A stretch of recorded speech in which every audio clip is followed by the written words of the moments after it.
Hello everyone, you are welcome to today's lesson. Today's lesson is going to be a very short one.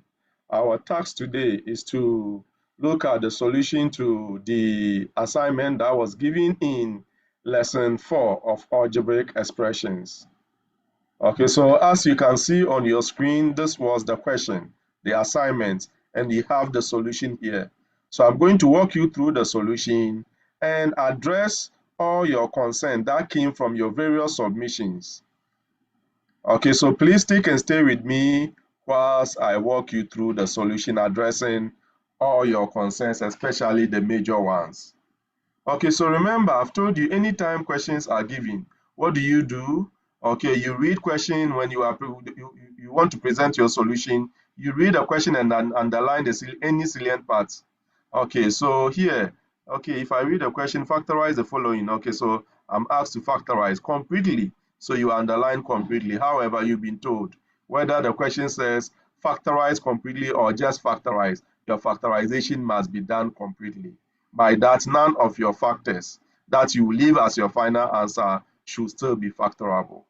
Okay, so let's look at I. So as usual, after reading through, underlining the salient part, if any. Okay, and I said here completely is what you can underline. What do you do next? You write solution.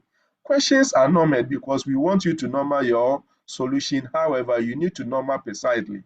So here, you are giving us the solution to question number I, not A. So those of you who wrote A, immediately you number your questions wrongly. You are solving your own question. So in that case, M0, A0. Take note. So here, I. Okay, then you always extract the expression that you are asked to simplify, do what I work on. In this case, we are asked to factorize. So you write given this, or you can choose not to write a given, but this expression that you are asked to factorize, you cannot, you must what? Extract it. Then after that, this is an expression, you introduce your steps with equal to. But you can see that in lesson 4, we're looking at factorization by grouping. And I said anytime you are dealing with factorization by grouping, okay, you will be dealing with 4 even number of terms. The least number of even terms will be what? Will be 4. So it will be 4, 6, 8, what have you. But at your level, usually we restrict ourselves to 4. But the concept here is what you extend to 6, 8, and what have you. So in this case, what do we have? The first question, I've told you anytime you are given any expression and you are asked to factorize, the first question you ask yourself, in all the terms, do I have a common numerical factor that I can bring out apart from 1? Okay, all the terms, do I have a common variable or variable factors that I can bring out? So let's ask ourselves, do you have any number apart from 1 that you can bring out? No. Okay, do you have any variable that you can bring out? Okay, common to all the terms? No. Okay, so you can't bring a numerical factor, you can't bring a variable factor. So does that mean this is not factorable?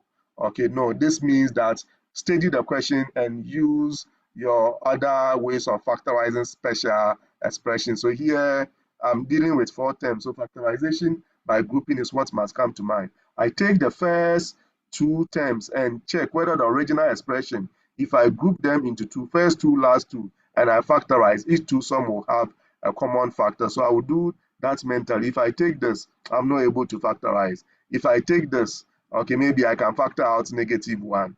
Okay, but I won't get a common factor. So this means that this, okay, is not factorable directly. So it means you have to check if rearranging the terms, okay, will be useful. Changing the positioning of the terms will be useful. So in this case, okay, I decided to combine 2 terms that I obviously see that I will get a factor. So I use xy then minus xy then the minus y here. So I arrange, I brought this one here.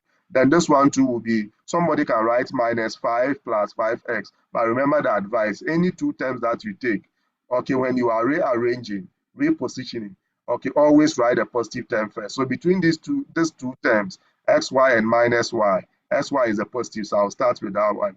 Between the other 2 terms that I'm going to group, -5 and 5x. 5x is positive, so I'll write that one first. So 5x minus 5. So now I have rearranged. Okay, I factor the first 2 terms that I have here. I do my factorization by grouping mentally. So I group the first 2. Y out, I'll get x minus 1. this one to plus 5 will come out, then I'll get x minus 1 as well. So at this point, I know that the next step will land me at my answer.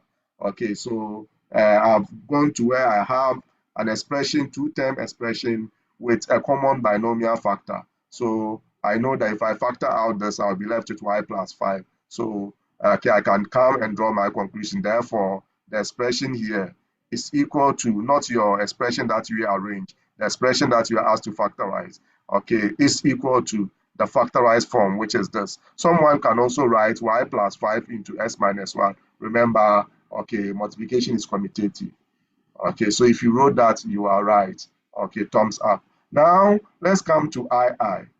Okay, and okay, I think some of you didn't conclude. So if you fail to conclude, you know. Okay, every question must start with giving, or you extract what you are asked to deal with, then end with, therefore, your conclusion. And avoid underlining your answer. Some of you will do this. You underline twice. It's not necessary. Okay, so stop doing that. Even if your teachers have been doing that, it's not necessary. Whatever that you write must be necessary. So don't write anything that's not necessary. So I. The second question, what are we giving? We are giving the whole of this. Okay, somebody extracted the question wrongly. So once you extract the question wrongly, then you know you are doomed. You are solving your own question. Okay, so I think the person omitted the X also.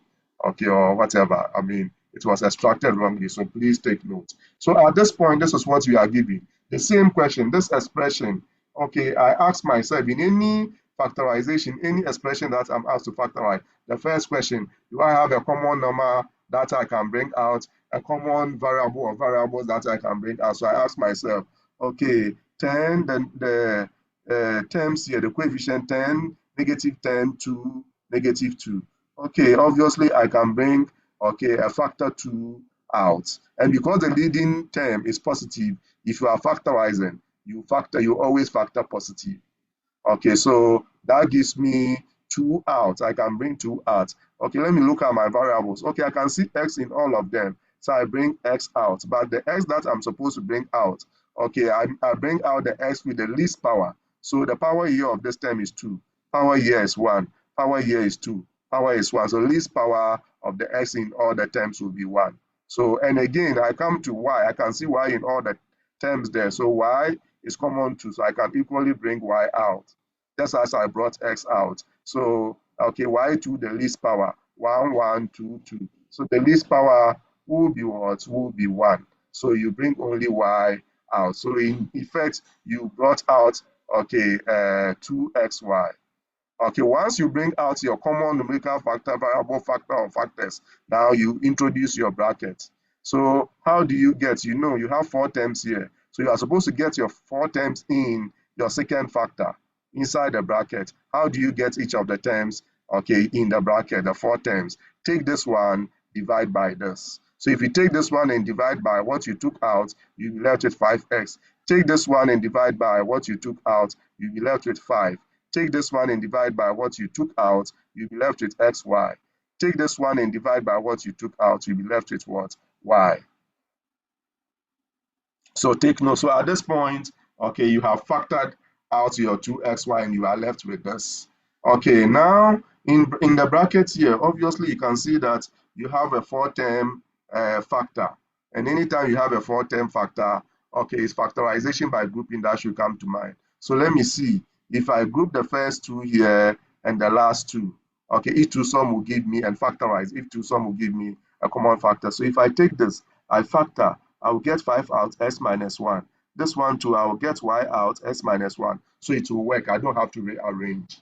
So what do? I now bring my square bracket because I know that in factorizing this by grouping, I will introduce inner brackets. So the outer bracket will be the square bracket. Or better still, you can use a bigger ordinary bracket. Okay, so in this case, what do you do? Okay, factor out your 5, what you did before. Okay, you realize that each 2 sum will be. So factorize the first 2, last 2, okay, by grouping mentally. Don't use the bracket. So y out, x minus 1. So at this point, you know, okay, how to factorize this. Okay, because the next step will land you at your answer. Because now factorization by grouping of what you have in brackets here will give you, okay, x minus 1 into 5 plus y. Or x minus 1, okay, into y plus 5. Okay, that's what you have here. So that becomes your final answer. So this was supposed to, those of you who didn't factor out, okay, but you started by grouping, you realized at a point you were supposed to factor out the common number, common variable. Okay, so your factorization will not be complete after grouping. Okay, so take note. So, and those of you who didn't heed to that advice, that check whether you have a common number that you can bring out, bring that one out first, variable or variables that you can bring out. You realize at a point, because you didn't heed to advice, your conclusion, your final answer that you have there, your factors, one of them was still factorable. So your factorization was not complete. But I've told you, okay, even though, okay, you forgot to bring out heed to advice. There is a second you've been given, you will always be given a second opportunity to redeem yourself. So your factors that you have there, check if any of them is still factorable. Don't just conclude, don't just write. So those of you who left your factors without knowing that one of the factors will still be factorable, I was wondering why. Before you conclude, I've told you, before you move on to your next answer, check whether your factors that you have there, none of them is still factorable. Please don't give away our marks like that. Okay, so take note of all that I have, okay, said, and please heed to advise the next time this opportunity presents, okay, itself. So at this point, thank you very much. Okay, take care and have a blessed, okay, day.